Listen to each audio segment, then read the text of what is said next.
Hi, my name is Stephen Comp from Irvine, California. I'm 10 years old, and this is my 4th consecutive year here. Terrific. We're glad to have you here. Thanks. This is my 4th consecutive year here, and how I got to owning stock is my dad taught me to start my own business, and I bought Berkshire Hathaway stock with my profits. In school, they don't teach you how to make and save money, not in high school or college.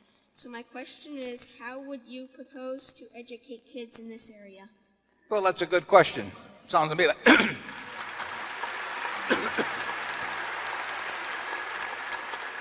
sounds to me like you could do a good job yourself too. And I'm, at 10, you're way ahead of me.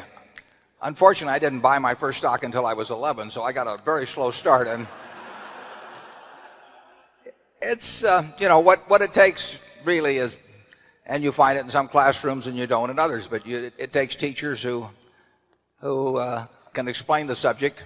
Charlie would say Ben Franklin was the best teacher of all in that respect, but it looks like you either got it from your parents, an education on that, and parents can do more education really in that respect even than teachers.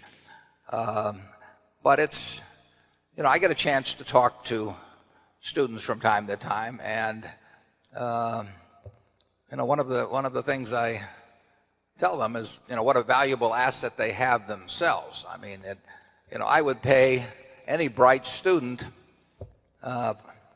probably $50,000 for 10% of his future earnings the rest of his life. So he's a $500,000 asset just standing there. And what you do with that $500,000 asset in terms of developing your mind and your talents is hugely important. The best investment you can make at an early age is in yourself.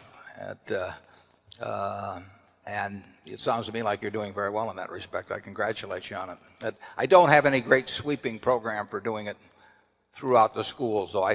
We have, here in Nebraska, we have an annual get-together of students from all the high schools throughout the state, and it's a day or two of economic education. I think it's a very good program.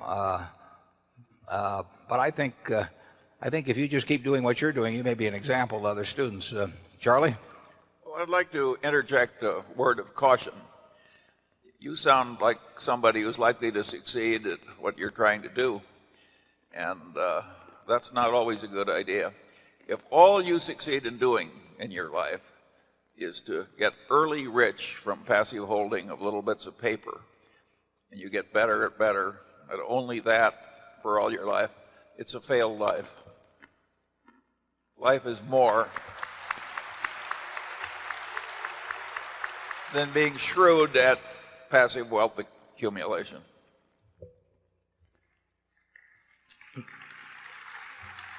I think he's going to do well in both. Zone 5.